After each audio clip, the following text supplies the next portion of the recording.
జాగృతి, జై జాగృతి, జై కవితక్క.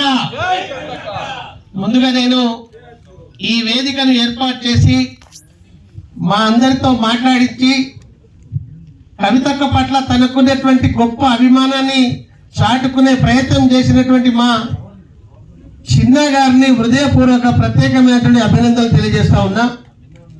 అలాగే వారి బృందానికి కూడా, అలాగే వారితో పాటు మరి మన ఈనాటి కవితమ్మ గారి జన్మదిన కార్యక్రమానికి ముఖ్య అతిథులుగా వచ్చినటువంటి మన ఆదిత్య బాబు గారికి కూడా నేను హృదయపూర్వక నమస్కారాలు తెలియజేస్తా ఉన్నా. అలాగే మీ అందరికి కూడా ఈనాటి ఈ కార్యక్రమము ఆదర్శవంతంగా నిలవాలని, చిన్నగౌడ్ గారు చేసినటువంటి ప్రయత్నం మనందరికీ ఉత్తేజాన్ని ఇచ్చి కవితమ్మ గారి నాయకత్వాన్ని మరింత బలంగా ముందుకు నడిపించేటువంటి పరిస్థితులు మెరుగుపడాలని మీరందరూ కూడా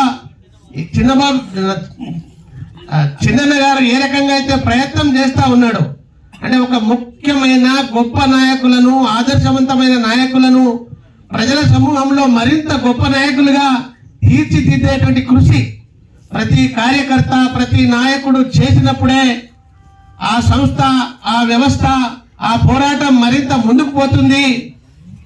ఈ చిన్నుబాయి చేస్తున్నటువంటి ఈ ప్రయత్నాన్ని మనమందరం కూడా స్వీకరించి భవిష్యత్తులో వారి బాటాన నడిచే సందర్భాన్ని మనం కూడా కల్పించుకోవాలని, ఆ విధంగా మీరందరూ కూడా ముందుకు వస్తారని నేను ఆశిస్తూ, నాకు ఈ అవకాశం ఇచ్చినటువంటి మిత్రులకు ప్రత్యేకమైనటువంటి ధన్యవాదాలు తెలియజేస్తూ నేను ముగిస్తున్నాను.